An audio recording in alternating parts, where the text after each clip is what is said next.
کہ دعاؤں کی قبولیت کے لیے ہمارے کمائی کا، ہماری انکم کا حلال ہونا بے انتہا ضروری ہے۔ دیگر تمام جو دعاؤں کی جو خصوصیات ہے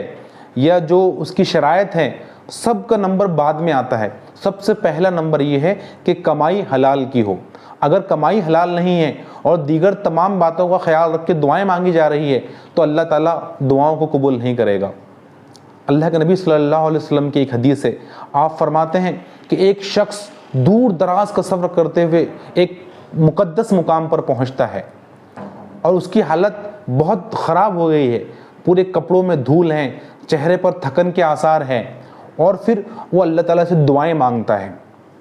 لیکن اللہ کے نبی فرماتے ہیں کہ مطعمہ حرام، کہ اس کا کھانا حرام کا ہے، مشربہ حرام، اس کا پینا حرام کا ہے، ملبسہ حرام، اس کا لباس حرام کا ہے، وغذی بالحرام، اور اس کی پرورش حرام سے ہوئی ہے، یعنی اس کا کھانا، اس کا پینا، اس کے لباس سب کچھ حرام کی کمائی سے کھایا ہوا ہے، تو اللہ کے نبی فرماتے ہیں کہ اس کی دعائیں کیسے قبول ہوگی۔ تو دوستو، اگر ہماری کمائی میں اگر حلال کی نہیں ہے، صحیح ذرائع سے ہم نے وہ رزق حاصل نہیں کیا ہے، تو ایسے شخص کی دعائیں اللہ تعالیٰ قبول نہیں کرتا۔